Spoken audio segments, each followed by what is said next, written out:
apalagi kalau nggak mengenal gitu. Perkenalkan, nama saya Samuel Sugiarto, saya berasal dari Surabaya, medoknya harusnya kelihatan ya. Dan saya saat ini melayani secara penuh waktu di Universitas Kristen Petra sebagai dosen dan juga sebagai Kepala Lembaga Pengembangan Kerohanian dan Kepemimpinan Kristen. Saya melihat ada beberapa alumni yang hari ini turut hadir bersama-sama dengan kita semua. Salam dari kampus Petra buat Bapak, Ibu, dan rekan-rekan sekalian. Nah, hari ini kita memasuki masa Prapaskah yang terakhir, di mana Jumat besok kita akan memperingati bagaimana Dia, Allah yang menjadi manusia, itu kemudian menanggung sengsara bagi setiap kita. Dan minggu depan kita merayakan bagaimana kuasa kebangkitannya yang sudah terjadi 2000 tahun yang lalu, memimpin gereja mula-mula, dan saya percaya juga akan memimpin gereja sampai dengan saat ini. Nah, di dalam masa Prapaskah ini saya mengajak kita mempelajari satu teks yang terambil dari Perjanjian Lama, yaitu dari kitab Yesaya, pasal yang ke-53 ayat yang ke-7. Yesaya 53 ayat yang ke-7, saya mengundang setiap kita boleh membuka Alkitab masing-masing, saya mengundang kita untuk boleh membacanya bersama-sama. Yesaya 53 ayat yang ke-7. Oke, mari kita membaca, demikian bunyi firman Tuhan. 2, 3. Dia dianiaya, tetapi dia membiarkan diri ditindas dan tidak membuka mulutnya. Seperti anak domba yang dibawa ke pembantaian. Seperti induk domba yang keluh di depan orang-orang yang menggunting bulunya, ia tidak membuka mulutnya. Demikian jauh firman Tuhan dibacakan. Selamat dan berbahagia setiap kita yang membaca, merenungkan firman Tuhan ini dan kemudian melakukannya di dalam kehidupan kita hari lepas hari. Bapak Ibu, saya memberikan judul untuk perenungan kita berdasarkan teks yang tadi kita baca. 2 kali LAI mengulangi, yaitu ia tidak membuka mulutnya. Dan Bapak Ibu, karena ini teks dari Perjanjian Lama, tentu saja sebenarnya sangat lebih baik kalau kita mengenali teks ini dari konteksnya, yaitu dari konteks Nabi Yesaya. Tetapi saya yakin dan percaya ini membutuhkan waktu yang panjang. Maka karena durasi kita singkat, izinkan saya melakukan shortcut, Bapak Ibu. Kita tahu bahwa di dalam konteks Yesaya jelas kita akan mempelajari ini, tetapi kita tahu bahwa penggenapan dari hamba yang menderita ini terjadi setelah ribuan tahun setelah itu. Yaitu pada satu pribadi, Yesus Kristus, Allah yang menjadi manusia, yang menyerahkan dirinya, dan kemudian rela berkorban di atas kayu salib. Dan sepanjang jalan salib, sebelum sampai dia disalib, dia diadili. Dan disinilah tergenapi nats firman Tuhan. Ia tidak membuka mulutnya. Jelas yang dimaksud bukan berarti Yesus tidak berbicara sama sekali. Tetapi Yesus tidak membela diri. Pertanyaan yang saya ajak kita renungkan adalah, kenapa sih Yesus kok tidak membuka mulutnya? Kenapa sih kok dia diam? Kenapa dia melakukan semua hal tersebut? Ada 3 hal Bapak Ibu yang saya ingin ajak kita bersama-sama renungkan. Di dalam setiap poinnya saya mengundang setiap kita, yuk kita bercermin yuk. Masa Prapaskah adalah masa di mana kita sedang mengingat bagaimana Allah itu sengsara bagi setiap kita. Maka mari kita jadikan firman ini sebagai cermin kita. Kita berkaca bagaimana hidup kita di hadapan firman Tuhan ini. Yang pertama Bapak Ibu, apa maksudnya bahwa ia tidak membuka mulutnya? Itu berarti bahwa Yesus sedang menahan diri. Yesus tidak membuka mulut, Yesus tidak membela diri. Kenapa? Karena justru dia sedang menahan diri. Tahu dari mana Bapak Ibu? Saya mengajak setiap kita kembali memperhatikan teks ayat yang ke-7 tadi. Sebelum kata membuka mulutnya, dimulai terlebih dahulu dengan satu penjelasan. Yaitu ia membiarkan diri ditindas. Dan Bapak Ibu di dalam teks aslinya membiarkan diri ditindas, itu memiliki terjemahan. Kalau diterjemahkan secara harafiah, itu artinya ia merendahkan diri. Ia merendahkan diri. Seperti mana kita tahu Bapak Ibu, seorang yang merendahkan diri itu berarti sebenarnya posisinya di atas. Tetapi dia mau turun ke bawah. Maka disebut dia rela merendahkan diri. Mungkin contoh yang tampak kasat mata. Pemimpin yang disebut pemimpin yang merendahkan diri adalah pemimpin yang dia mau turun ke bawah. Dia mau hadir bersama dengan orang-orang yang dipimpin. Dia mau mengenal mereka. Dia mau tahu kesulitan-kesulitan mereka. Betul ya? Meskipun biasanya kita yang tinggal di Indonesia, negara plus 62 ini, begitu ngelihat pemimpin, apalagi dalam konteks tertentu gitu ya, pemimpin yang mau turun, paling kita tanya gini, ini mah pas pemilu doang. Nanti kalau nggak pas pemilu gimana? Ya sudah deh, duduk nampaknya lebih baik daripada jalan-jalan, belusukan. Maka nggak heran ketika ada pemimpin negara yang rela panas-panas masuk ke daerah-daerah. Bahkan beberapa waktu yang lalu biasanya kalau pemimpin negara datang tuh kan rutenya diatur. Sekarang dia milih rute sendiri nih ya. Mau sidak. Maka kita berkata, ini loh pemimpin yang merendahkan diri. Posisinya di atas, tapi dia rela turun ke bawah. Dan itulah yang dikenakan kepada Yesus. Dia adalah Allah. Dia rela merendahkan dirinya. Dia harusnya bisa dimuliakan di sorga. Tetapi dia rela untuk merendahkan diri menjadi sama dengan manusia. Menanggung segala pergumulan dan penderitaan kita. Hari ini ketika kita mengalami segala peristiwa yang terjadi. Kita bisa melihat dan bercermin pada diri Yesus. Yesus sebagai manusia, dia Allah yang menjadi manusia, dia pernah mengalaminya. Dia pernah mengalami apa itu yang namanya kelaparan. Dia pernah mengalami apa yang namanya tidak mempunyai tempat untuk dia meletakkan kepalanya. Bahkan bukan cuma sekedar pada waktu dia hidup loh. Mati pun dia nggak punya kuburan. Dia harus pinjam kuburan. Sehingga nggak heran hari ini ketika kita tuh merasa kekurangan, kita merasa membutuhkan. Siapa yang bisa memahami kita? Mungkin orang lain belum tentu bisa memahami. Kenapa? Karena kondisinya bisa jadi dia lebih baik dari kita. Tetapi Allah yang menjadi manusia, dia yang menikmati segala puji dan sembah malaikat rela menjadi manusia yang terbatas. Oh, dia paling paham apa itu artinya kekurangan. Dia paling tahu, dia pemilik alam semesta. Tetapi di satu waktu, dia bahkan sempat tidak punya tempat untuk istirahat. Saudara bisa bayangkan itu? Dia pencipta segala tempat. Tetapi ketika dia menjadi manusia, dia pernah pernah mengalami kondisi tidak punya tempat. Hari ini kalau kita merasa pernah dikecewakan, Yesus pun juga pernah merasa dikecewakan. Bahkan bukan cuma sekedar dikecewakan, dia dikhianati oleh murid yang dipercayai, yang dijadikan bendahara, dia dijual 30 keping perak. Oleh murid yang berjanji bahwa dia akan setia, tidak akan mengingkari. Tetapi justru bukankah Petrus menyangkali. Bahkan teks Matius menuliskan dia menghujat. Jadi bukan cuma sekedar menyangkali. Petrus itu juga menghujat untuk membuktikan bahwa dia tidak kenal Yesus yang sedang diadili tersebut. Sehingga hari ini kalau kita merasa kita pernah dikecewakan bahkan oleh orang terdekat, orang yang kita sudah berbuat baik. Siapa sih yang paham perasaan kita? Jawabannya cuma satu Bapak Ibu. Yesus paham. Karena Yesus pernah disakiti demikian rupa. Bagi orang-orang tertentu yang pernah merasakan pelecehan, Yesus pernah dilecehkan Bapak Ibu. Ketika digantung di atas kayu salib, Yesus itu disalib telanjang. Loh kenapa kok di patung-patung kok pakai cawat? Bapak Ibu kalau telanjang itu nanti kena sensor.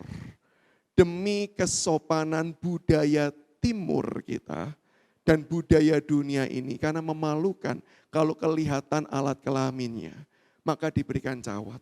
Tetapi secara tradisi Bapak Ibu, orang yang disalib tujuannya bukan sekedar mati. Tujuannya mati perlahan plus malu. Itu salib. Mati perlahan sambil malu. Ditelanjangi bulat, tidak bisa menutup tangannya, tidak bisa menutup alat kelamin. Kenapa? Karena tangannya dipaku. dipajang di hadapan banyak orang. Untuk apa? Untuk dicaci, untuk dicercah. Yesus dalam bahasa sekarang pernah mengalami abuse, pelecehan, penghinaan, bullying.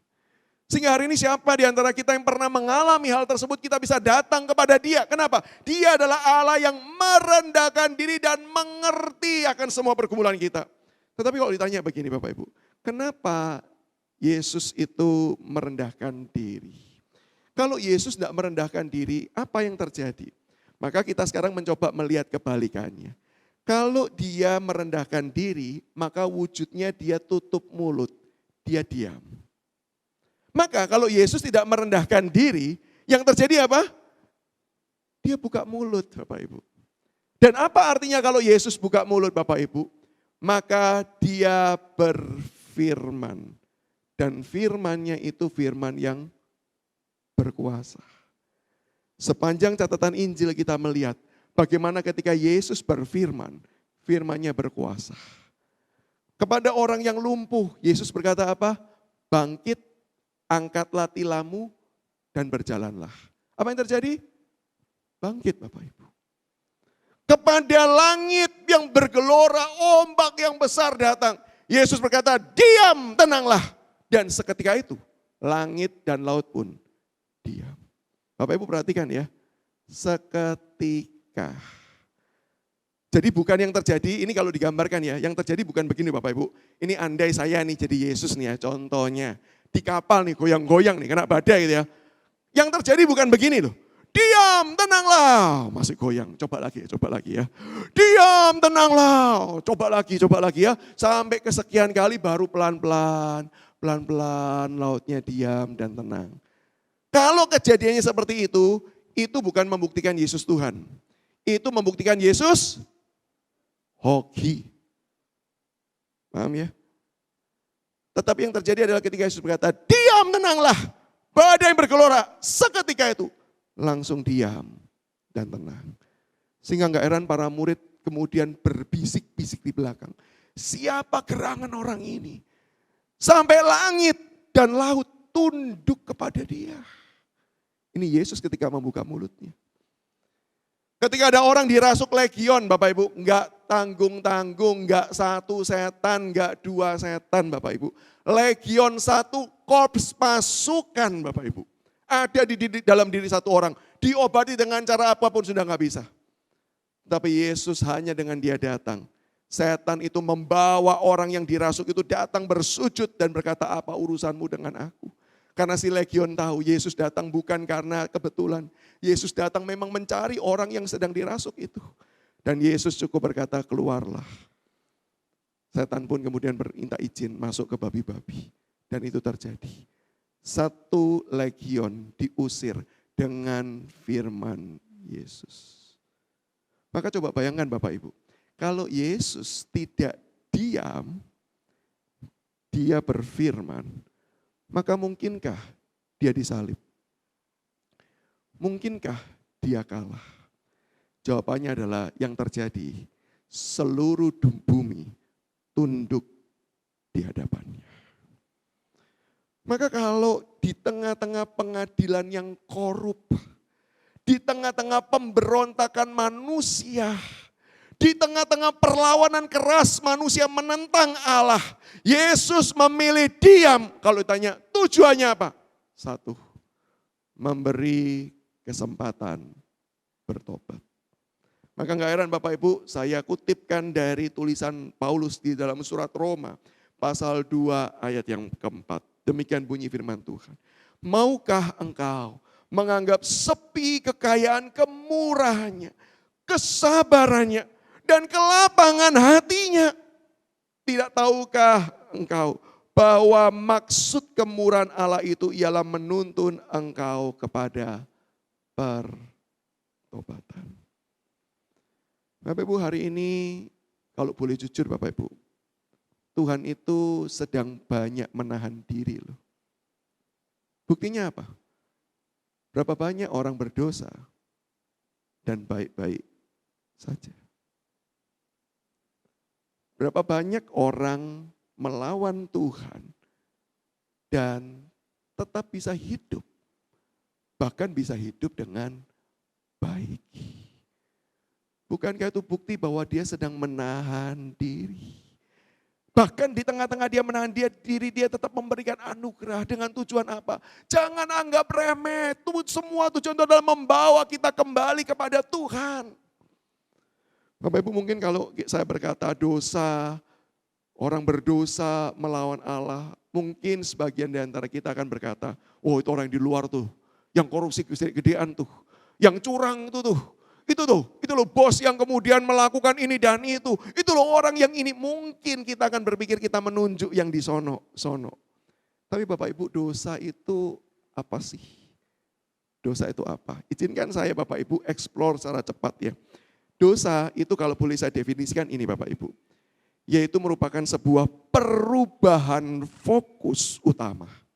Hidup yang fokus utamanya berubah dari Tuhan menjadi sesuatu yang lain, itu sudah dosa. Jadi tidak perlu berbuat jahat, tidak perlu melanggar hukum. Ketika fokus kita bukan lagi Tuhan, itu sudah dosa. Saya berikan penjabaran kecilnya, yang pertama adalah kalau hidup kita tidak lagi mengandalkan anugerah, tetapi kita lebih mengandalkan usaha. Tuhan kita taruh di tempat paling terakhir, kalau nanti paling butuh sudah tidak bisa apa-apa, baru cari Tuhan, itu berarti kita mengandalkan usaha. Baru setelah kita mentok, kita mengakui bahwa Tuhan, semua usaha manusia sia-sia. Contoh sederhana Bapak Ibu, saya nggak ngatakan Bapak Ibu deh ya, saya ngomong diri sendiri aja ya. Kalau sakit Bapak Ibu, pertama kali yang kita ingat apa nih? Saya ya, kalau sakit ya, yang pertama kali diingat adalah obat. Sakit ini, gitu ya. Oh sudah minum obat belum? Gitu. Nanti kalau tanyain, oh obat ini sudah minum, yang ini sudah pernah coba belum? Gitu ya. Maka nggak heran Bapak Ibu, sedikit orang jadi dokter secara akademis, tapi banyak orang suka jadi dokter bagi tetangganya, bagi keluarganya gitu ya.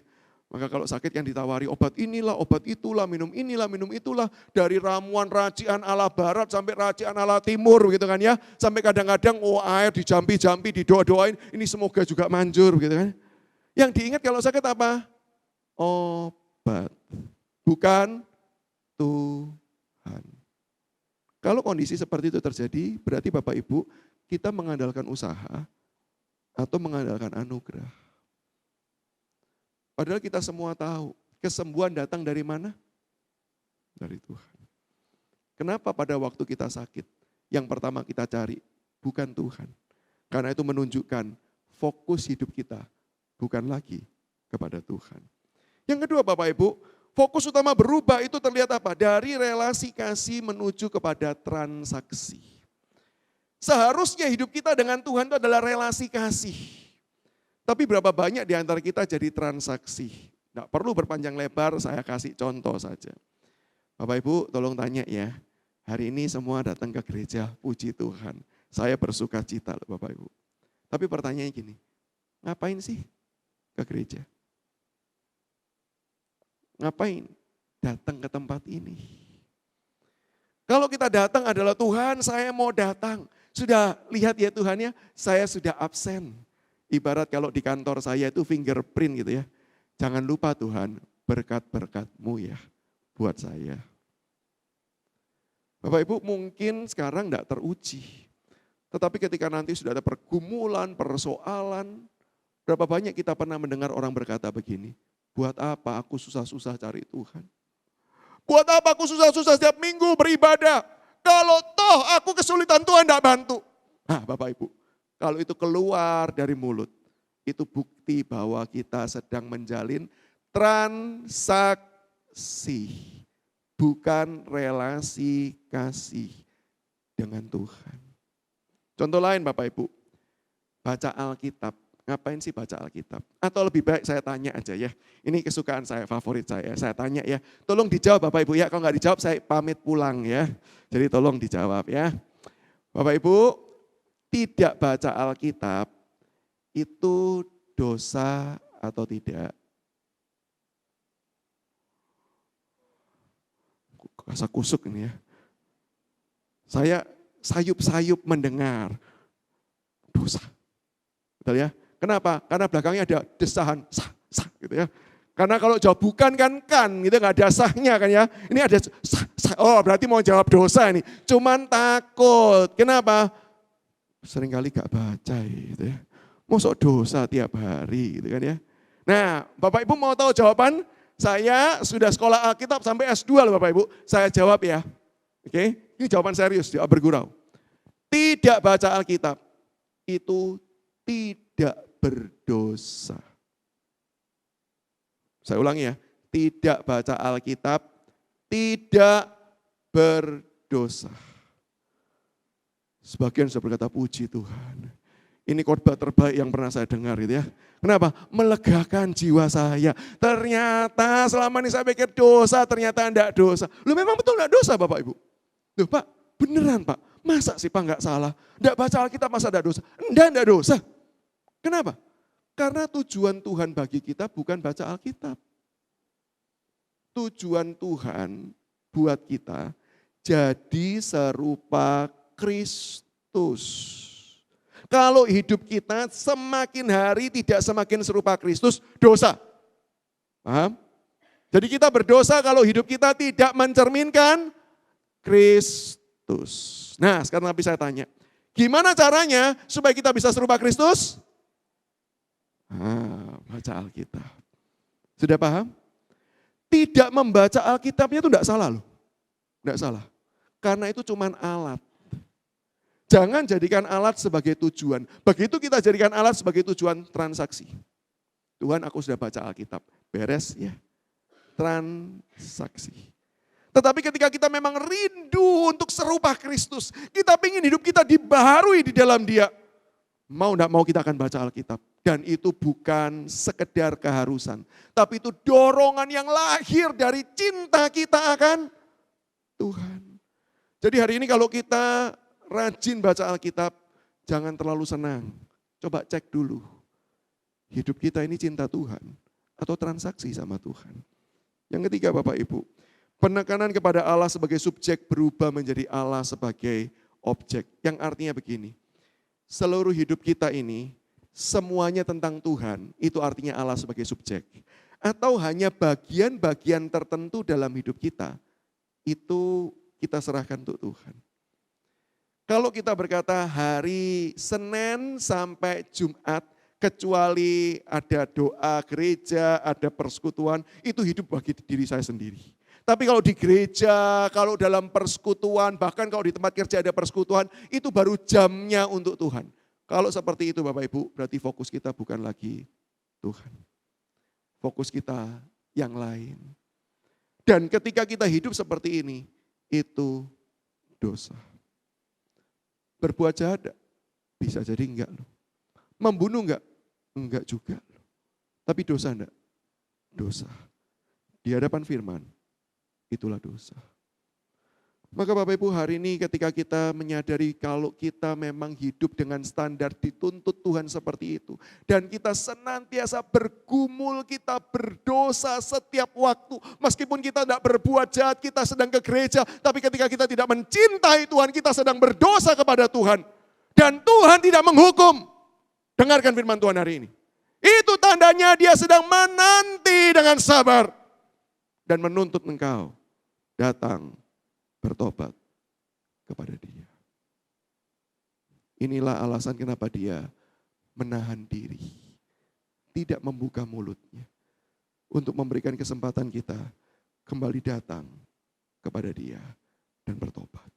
Yang kedua Bapak Ibu, kenapa Yesus tidak membuka mulut? Karena Dia tunduk dan taat kepada kehendak Bapaknya. Dia tunduk dan taat. Maka itu Dia menyerahkan dirinya. Diam itu tanda Yesus sedang menyerahkan dirinya. Dia merendahkan diri untuk apa? Melakukan kehendak Bapa yang ada di sorga. Bapak Ibu di dalam taman Getsemani bukankah Yesus sendiri sudah berdoa. Bapa jikalau boleh biarlah cawan ini lalu daripadaku. Tetapi bukan kehendakku yang jadi.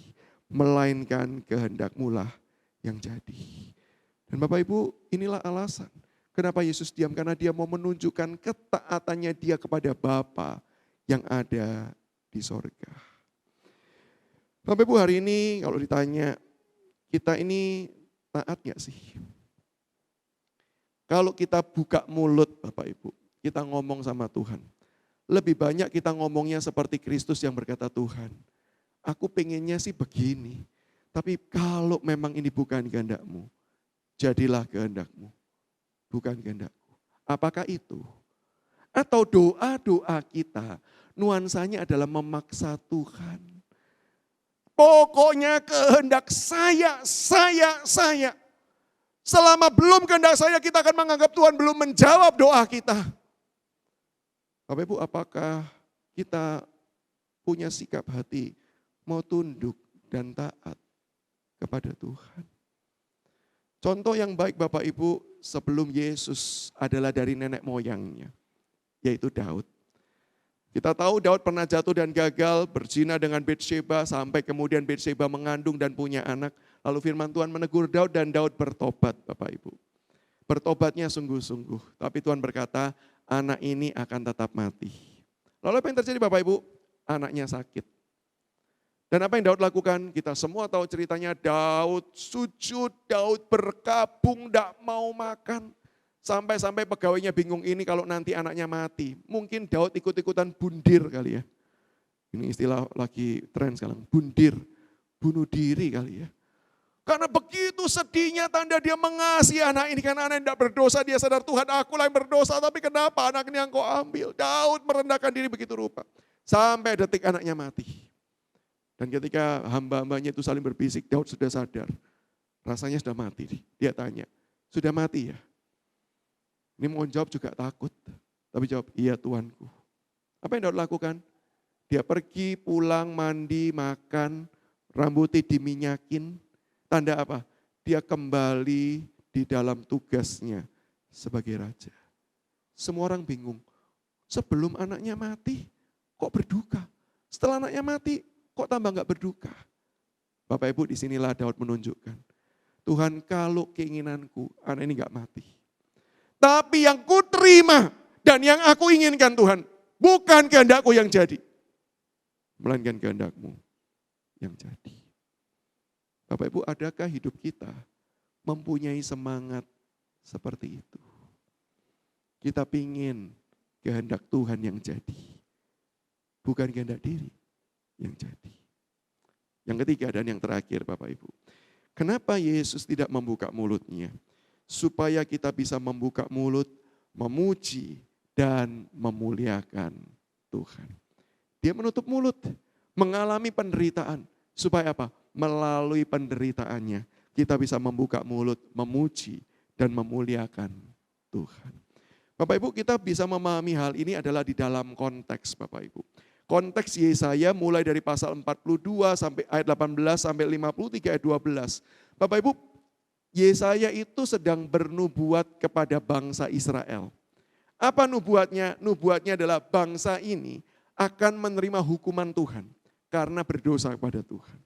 Tetapi ketika nubuat akan hukuman itu diberikan, Yesaya bukan cuma akan menceritakan adanya hukuman, tapi Yesaya juga menceritakan adanya pengharapan.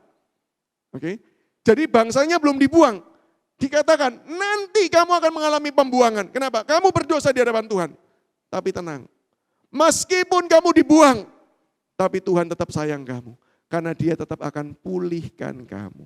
Bagaimana cara pemulihannya? Ada dua Bapak Ibu. Pemulihan secara politik adalah ketika nanti bangsa Israel sudah dibuang, nanti ada zamannya, ada satu raja yang berkuasa, yaitu Raja Koresi, yang satu kali dengan cara dan hikmatnya Tuhan mengizinkan bangsa ini pulang menjadi bangsa yang merdeka. Tuhan melepaskan dengan caranya melalui tangan Koresi, pembebasan secara politik. Tetapi Yesaya mau mengatakan, itu secara jasmani. Tapi dosamu bagaimana cara membebaskannya? Bagaimana cara membebaskan kamu supaya kamu tidak lagi menghujat Tuhan, tidak lagi berdosa kepada Tuhan, supaya kamu tidak mengalami pembuangan. Disitulah Allah itu akan sendiri menjadi manusia. Dia akan menanggung dosa-dosamu. Dia akan mati karena dosamu. Tapi dia akan bangkit. Menyatakan apa? Kemenangannya. Dan melalui kuasa kemenangan itulah setiap orang yang hidup di dalam dia diberikan kuasa untuk bisa mengalami kemenangan di dalam Kristus. Sehingga barang siapa percaya pada Kristus, dia dimampukan menang atas dosa. Itu pengharapan yang sudah diberitakan sejak awal oleh Yesaya. Dan itulah yang kemudian digenapi oleh Yesus Kristus. Ketika dia mati bagi dosa manusia. Ketika dia bangkit, dia mengalahkan maut. Sehingga gak heran Paulus berkata, hai maut, di manakah sengatmu? Hai kematian, di manakah kuasamu? Kuasa dosa sudah ditaklukkan. Kuasa iblis sudah dikalahkan. Kuasa kematian sudah dihancurkan. Sehingga hari ini ketika Kristus bangkit, dia menyatakan kemenangannya. Dan barang siapa hidup di dalam Kristus, kemenangan itu diberikan bagi setiap kita. Supaya apa? Supaya kita bisa hidup bagi Tuhan. Supaya kita bisa hidup memuliakan Tuhan. Apa sih artinya hidup bagi Tuhan? Slide terakhir. Hidup bagi Tuhan bukan sekedar tidak melakukan apa yang salah secara moral, Bapak Ibu. Hidup bagi Tuhan itu artinya adalah mengasihi Allah dalam segala sesuatu. Hidup bagi Tuhan, Tuhan memberikan kita kuasa. Kuasa itu untuk apa? Bukan sekedar tidak berdosa. Ini negatif loh Bapak Ibu. Tuhan memberikan kita kuasa bukan sekedar untuk kita tidak berdosa. Tapi Tuhan memberikan kita kuasa lebih daripada itu. Tujuannya apa? Supaya kita hidup mengasihi Tuhan lebih dan lebih lagi. Maka gak heran Bapak Ibu ketika Yesus sudah bangkit, satu kali para murid sedang tangkap ikan, gak dapat ikannya, Tuhan siapkan ikannya, para murid akhirnya dapat ikan dalam jumlah banyak, lalu mereka makan bersama. Dan dalam perjamuan makan itu Yesus bercakap-cakap secara personal dengan Petrus. Apa pertanyaan sama Petrus yang menyangkali dia? Dia bukan tanya begini, terus, tega kamu ya terus ya. Sakit loh terus kamu sangkali. Bukan. Dia enggak mengingatkan tentang dosanya. Tapi apa yang Tuhan Yesus katakan sama Petrus? Apakah engkau mengasihi aku lebih dari segalanya? Dan di tengah-tengah Petrus yang lemah, belajar mengasihi, Tuhan topang dan Tuhan kuatkan.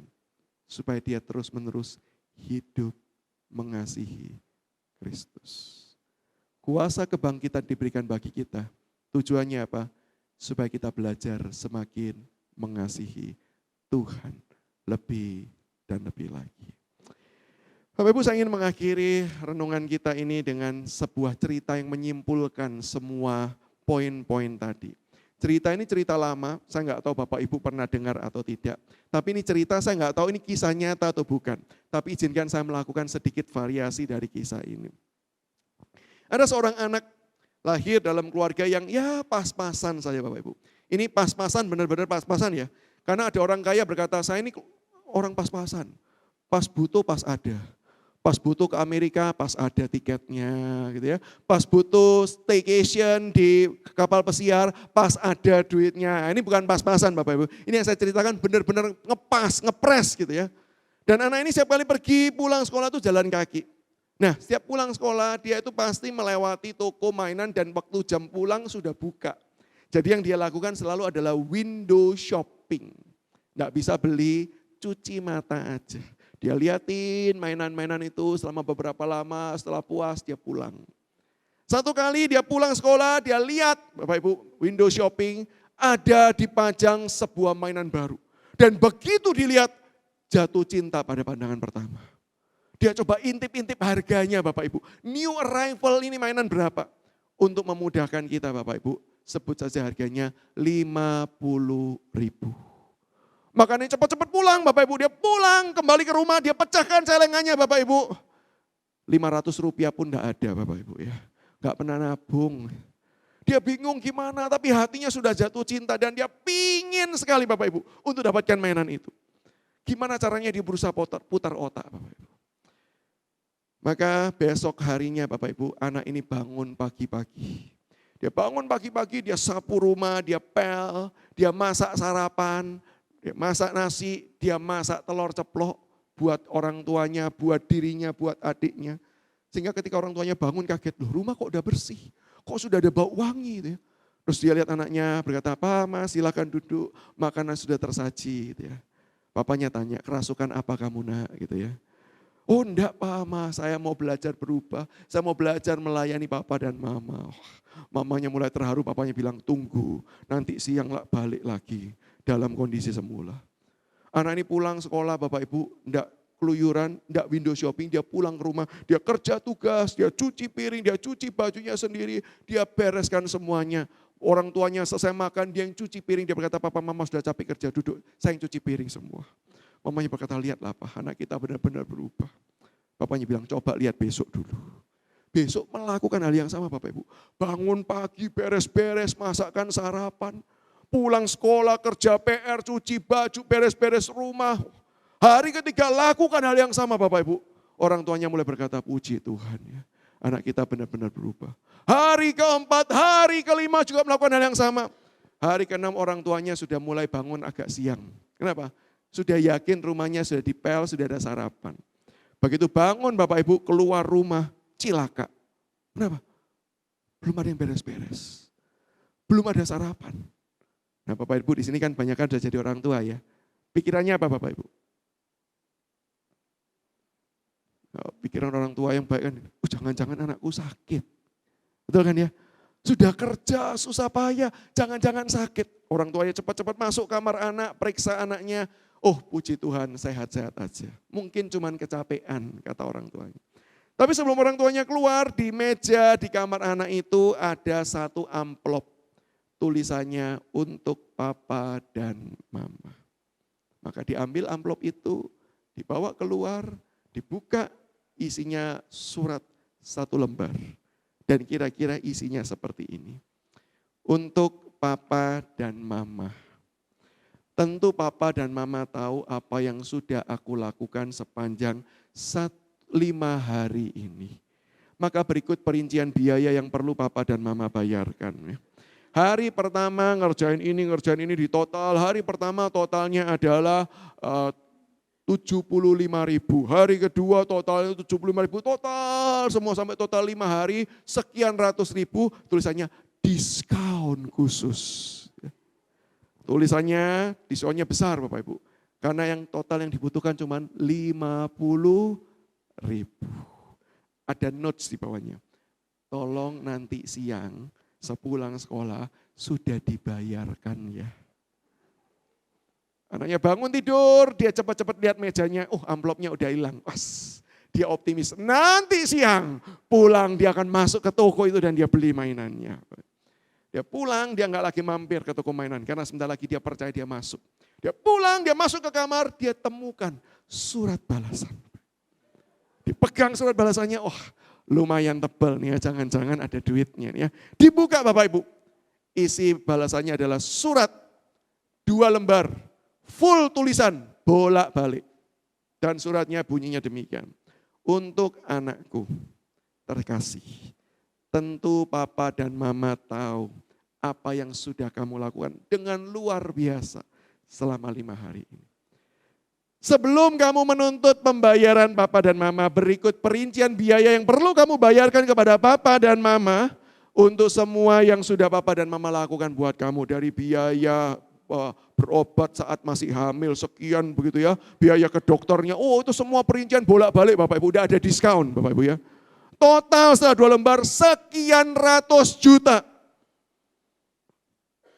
Hutang Papa dan Mama 50.000. Hutangmu sekian ratus juta. Ada notes di bawahnya. Tapi kamu gak perlu bayar. Karena Papa dan Mama melakukannya. Kasih buat kamu. Setelah si anak baca semua itu. Si anak buang suratnya. Dia cari Papa Mamanya. Dia peluk. Dan berkata, Papa Mama, yang 50.000 gak usah dibayar. Aku lupa bersyukur atas apa yang sudah engkau kerjakan buat aku. Bapak bukankah cerita itu sebenarnya kalau kisah nyata, ya hidup kita. Papa mamanya siapa? Tuhan. Seringkali kita tuntut Tuhan, belum ini, belum itu, belum ini, belum itu. Kita tuntut Tuhan, aku mau ini, kalau tidak kita kerja, kalau tidak diberi kita marah. Tapi sudahkah kita ingat apa yang Dia kerjakan bagi kita? Sudahkah kita ingat apa yang Dia lakukan bagi kita? Allah yang menjadi manusia, Allah yang berkorban, menanggung sengsara, bahkan sampai mati di salib menanggung murka Allah. Sampai Dia berteriak, Eli, Eli lama sabachthani. Supaya kita tidak perlu berteriak. Dan supaya kita bisa menanggung kasih-Nya Allah. Kita ingatkah semua itu? Sehingga kalau kita ingat, bukankah respon kita harusnya kita datang dan berkata, aku mau mengasihi Engkau. Ya Tuhan, aku mau mengasihi Engkau lebih dan lebih lagi dan lebih lagi.